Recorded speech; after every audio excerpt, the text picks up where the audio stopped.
pona. Kokoma délinquant, kokoma voyou, kokoma bandit, kokoma muta bombé, tout kozala yango te. Tout est question à choix. Puis yo mo fozala oye barake vie ezan maboko na yo. Tu peux accepter d'être indépendant, tu peux être dépendant. C'est-à-dire accepter subir na yo. La forme ça, ba unité ça, ba ketch ça, ba chemise, toutes sortes d'articles ezo kende. Parce que je me suis dit aux là ils ont forme mendicité mais ba maquiller ngo. Or ils ont anti-valeur ba vice. Tout ça besoin ngo ils ont détruit jeunesse. Jeune fois luka fois bagarrer. Au fan de tidobi ah talani na la ngo. Na bobe tabale. N'hésitez pas à liker la vidéo si elle vous plaît et si vous êtes nouveau sur la chaîne, n'oubliez pas de vous abonner et d'activer la notification pour ne rater aucune de nos prochaines vidéos. On commence.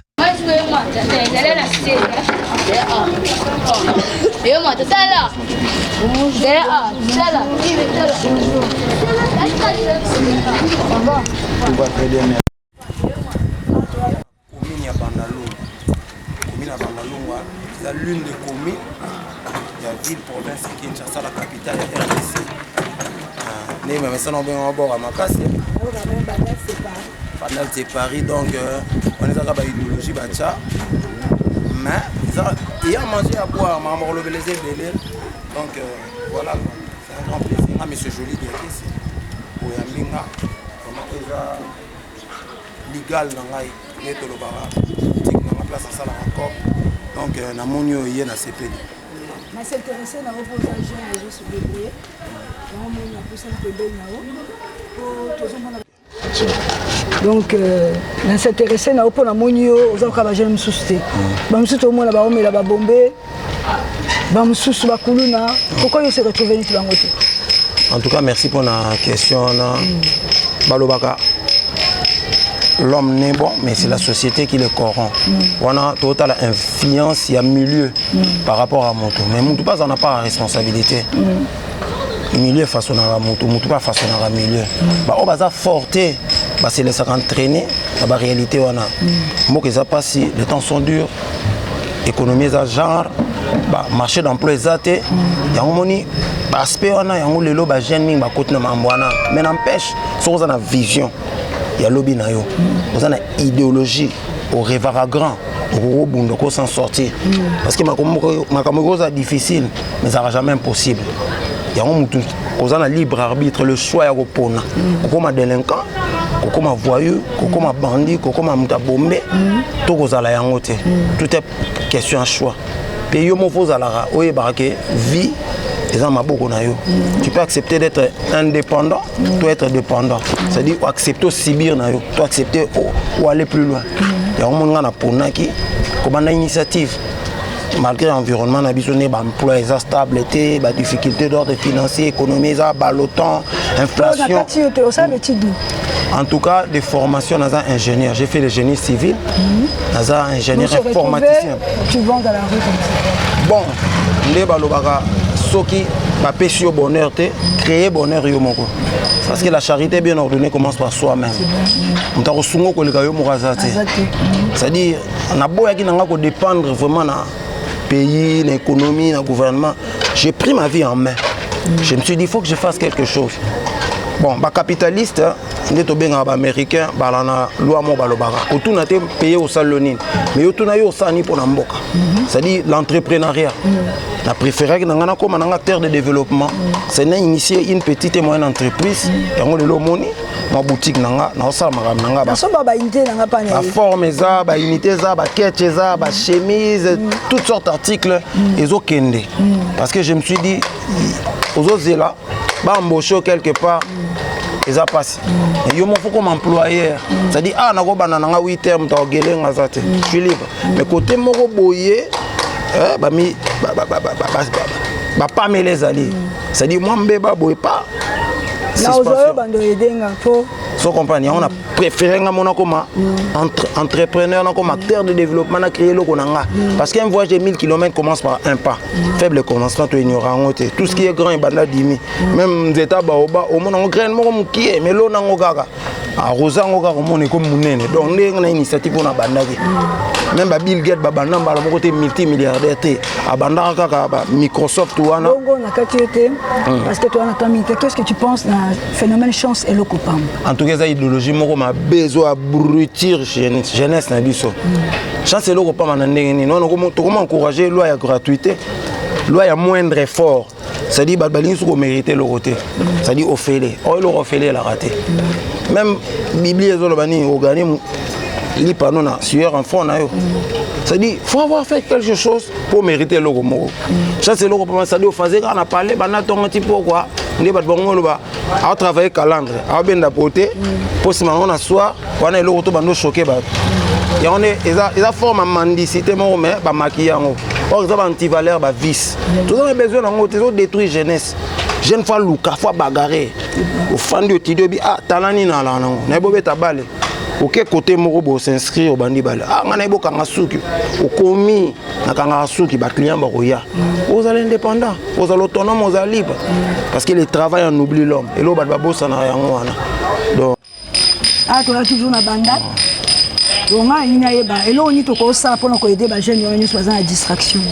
En tout cas, madame journaliste, c'est mingi à les alliés. Entre autres, et l'autre pour véhiculer un message déjà dans le support médiatique, dans les réseaux sociaux tels que la chaîne YouTube. Et l'autre, les bossons à la internautes au Bolanda. Vous s'abonner massivement, vous partager le lien à la chaîne. Comme la chaîne est à Louvelé la TV. Je reprends Louvelé la TV. Beaucoup d'informations qui sont motiver, qui encourager, qui permettre d'abandonner les anti-valeurs, les vices. Et là, il y a des médiatiser les sala, et les deuxièmement, il y a que tellement vivre par l'étranger. Vous avez besoin de développer l'Arabie Saoudite à travers l'initiative de conférences, séminaires, colloques, moments d'entretien, symposium. Quand on a même ligne, on a place de gala, on va venir, tout ça, ça m'a aidé. Message quand on a déjà listungi parce qu'il y a internet, les réseaux sociaux, il y a la chaîne YouTube, déjà et vous en écho, vous en répondant donc ils ont déjà contribué quelque part dans le redressement des jeunes bazalaki déjà à saïna mamabe quoi. Mingi lo osala wana. Ko vulgariser, ko sensibiliser bango sur ba méfaits, il y a ba comportement wana. Il lo osala wana vraiment. Bon, là, on a une telle, on a une rame, il y a qui n'a. On a un $20, on appelle ça $20. On va changer un mois. En tout cas, il y a qui n'a sur 200 unités. 200 unités. 4 000 francs. $2. Pour votre information, Autocom, Azalagi Libanda, nous taisons le nom et place à outils pour des raisons de confidentialité, intimité, mais quand cela ne tient, tu déplorer le Moro Boye. Vraiment, taxe Morébimia. Qui n'a jamais été rame. Il y a beaucoup de signification dans notre main. Le peuple est déjà meurtri, le peuple est déjà assailli terriblement par la misère. Et le fait, il y a aussi un taxe, c'est encore poignardé. C'est-à-dire que ça sous mbeli na kata pota ozo saigné déjà. Déjà meurtri par la misère. PIB c'est en dessous de la moyenne. Tu vivre vraiment dans la précarité, dans la pauvreté. Please. Il faut qu'on ait soibi sur ma casse na ninga au sakanate. Parce que excuse-moi, la Kabylie va se plaindre pas na okamba. Ba plainte est belé. Écoute comme et là comment aider bango ba réseaux sociaux ba réseau communication créer le comment était ba minute direct. Au lieu de passer par ba crédit et soulager bango temps soit peu. Mais choc on est à ma casse. Et toujours déplorant pour tout le monde va retomber dans notre fallait héros déjà somme écotuané banacha construction biloko moko sorte d'infrastructure mais tout déplorant les gens dépensent mbongo yo à kanagité et puis ils font pas même à retirer à la source ba informer OK la salaire nous va retirer parce que il y a un impôt, il y a une taxe, il y a une fiscalité de redevance oh c'est brutalement sans vie na yo mais l'art na yo donc tout déplorant vraiment en tant que peuple congolais entre guillemets tout revoir le wana contribution na yango wana parce que si nous taisons nous disons absolument rien ils allaient pas bien te voilà bon je crois que tout ce qu'il y a merci c'est Maman Louvélé là. Merci, je te remercie. C'est M. Joly Diakie, c'est journaliste, coach en motivation et expert en développement personnel, entrepreneur et acteur de développement. Donc, nous avons une émission, il y a Maman Wivine Louvélé là. Donc, on est ensemble. Sur ces... C'est quoi la cabine? À part Makambo, nous avons dans salle déjà. Où est une de mes ressources. Parce que dans la vie, on ne se promène pas la tête sur les gens, mais en haut pour voir tous les horizons. C'est-à-dire, dans la vie, une bonne façon de devenir prospère, ils ont accroître et multiplier les ressources. Ils ont accroître parce qu'on est une unité. En général, ta cabine se retrouve. Oui, se retrouve. Malgré que le bénéfice est colossal, il y a consistant, mais et dépendant. Si vous avez un capital, il y a l'écolo. Le bénéfice est proportionnel à l'investissement. Si vous avez un capital moindre, et là, on a peine. C'est un exemple. C'est bien vraiment. Dites une chose à Badine à $20. Tes $20 est vraiment trop bas. Parce que tu as 4 réseaux. Sur le bio, $20, c'est-à-dire tu as $5 dans Orange, tu as $5 dans Vodacom, tu as $5. Comme tu as bande cabine, on fait en combien? Approximativement. Soit ça à moi 200 ou 300 euros sur ouais. Donc tu vois la cabine fait à $200-300. Tu as un enfant, mais ça c'est 100 000, c'est beaucoup. C'est beaucoup, mais oui c'est peu. C'est beaucoup, mais c'est peu. Oh. Pour la jeune, c'est quand même beaucoup. Il y a un zolobat, il y a un épinglé système que pour se retrouver. Mais ceux qui peinent qui a déterminé, même dans 50, même dans 100, c'est-à-dire qu'on peut la détermination, discipline. C'est-à-dire. Non, mais mettons peut-être $50. Parce que les jeunes, ils ont 300 ou $200. C'est ça mon problème. Donc, on a $50. Expliquez-moi ça, vous êtes abandonné à $50, plus ou moins, dans un mois, fonds et comata ou les andés. Et là, on a un fonds, on a quitté un fonds et dépend de la série, de la discipline. Tout est bien. Moi, je veux qu'il est bien. Il est correct, voilà. Quand le gars est correct, quand le gars est sérieux, il sait serrer la ceinture. Parce que quand il y a discipline, il ne faut pas dépenser à bisous. Il y a l'utilisation de l'art. L'art, il y a 3 utilisations. La consommation, l'épargne et l'investissement. Sans avoir l'idée que l'investissement dans la il faut épargner pour évimba. Mais il faut pas dépenser. Il y a une rupture de stock to fight. Mais attends, investissement, c'est-à-dire capital, il y a 10 000. Mais si vous êtes sérieux et rigoureux envers toi-même, on dit que éviter la dépense. Avec $50, après un mois, on commence plus ou moins. Ça dépend, il y a. Plus ou moins. Pas exactement, c'est pour ça que j'insiste, plus ou moins. Approximativement, parce que, et dépendant de la place, ça. C'est ça positif.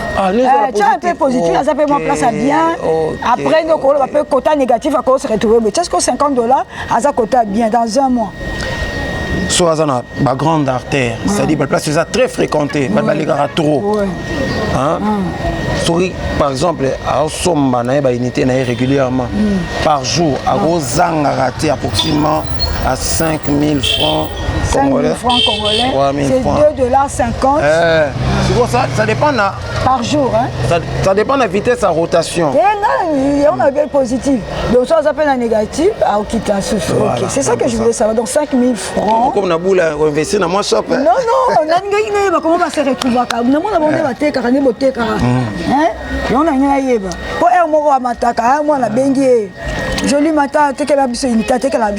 Donc, facteur écoute arrangé ça, emplacement. Est-ce que milieu est exposé dans l'artère ou dans les camings? Visibilité. À sa place, des camings, donc, $2,50. Visibilité, contact, manière à monter un client, contact, gentillesse, courtoisie, sympathie.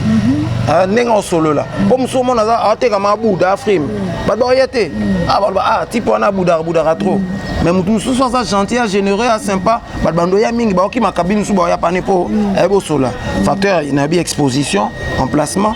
Facteur, il y a façon d'être, il y a moto. Facteur, il y a des relations. Il y a des mingi ou pas. Azana bandal, à la cabine, par exemple, na lemba était déjà, facteur, on a ce contact. Tout pour ça, on a mis ça en tout à son terrain.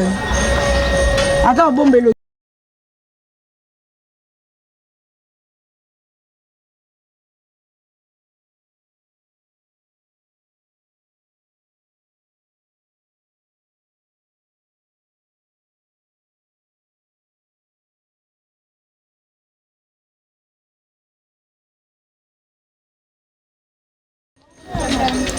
Donc, à bijou, il y a un tozotek. Je l'ai vu combien? 60. Donc, tu te retrouves quand tu vends? Oui, ça va. Ça va, hein? Oui. Ah, c'est bien. Oui, jeune, nous soucions, il y a tozotek, il y a bijou, hein? Il fallait là ta micro. Ah, là, ta micro, il y a... N'hésitez pas à liker la vidéo si elle vous plaît et si vous êtes nouveau sur la chaîne, n'oubliez pas de vous abonner et d'activer la notification pour ne rater aucune de nos prochaines vidéos. On commence.